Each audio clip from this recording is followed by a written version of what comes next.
My name is Inga.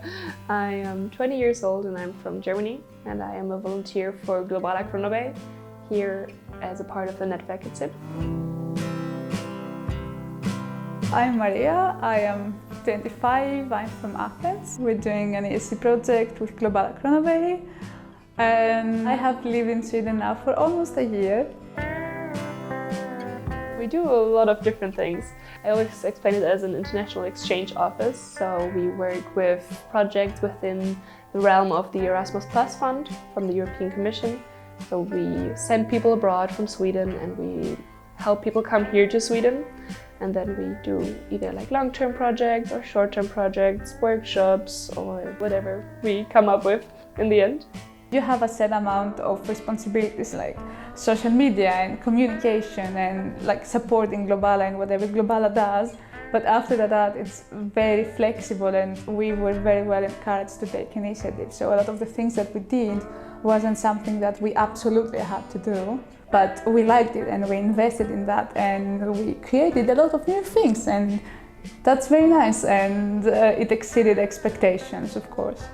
I did my crochet workshop where I had people from the city, from Sweden, and also a lot of internationals from the university come here and crochet with me. I also did my own workshops. I had some dancing sessions. We mostly had Latin classes. We did salsa and bachata with some people. And we also do social media, so we prepare the posts. We started the TikTok channel, which you should all look at, it's great.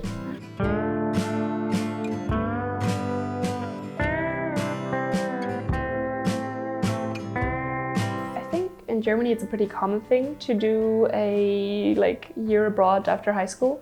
So from the time I was 13 or 14, I always knew that I wanted to go abroad and live in a different country. I knew that I would be good at that. And I also felt like it was a bit of the universe telling me that I had to go here because my name is a Swedish name, and I don't know, it felt right. I specifically chose this project because I thought it was very interesting. It was something that I was already kind of involved in, doing Erasmus Plus projects and working with people. So for me it was a very good fit, and it ended up being actually a very nice project for me. My favorite thing about Sweden is the sunsets over the lake by the house that I live in. Having this nature right in front of my door. There's nobody there in the evening when I go down and I sit on the pier and I watch the sunset with my roommates. It's very calming, very nice. Definitely some very good moments at work, but my favorite times during this year were because of the other volunteers and all of the trips that we took, because we traveled so much. We bonded so well.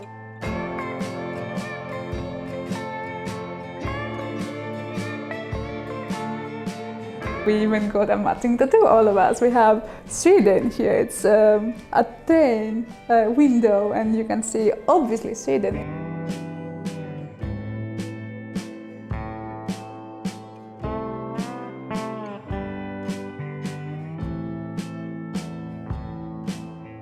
This year has put into perspective a lot of things, and I have learned a lot of things in general, but also I have learned myself quite better. I think I've learned to communicate better.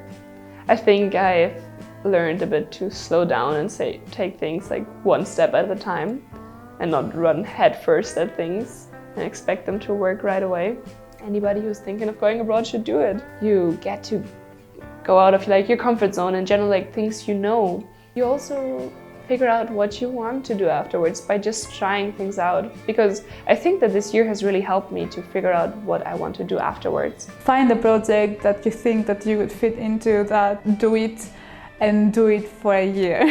That's my advice. I mean, you can start small, but I think the year, because you get the whole picture of what this country has to offer and this project has to offer, I think it was great. It was the best decision I could have taken in that specific point in my life.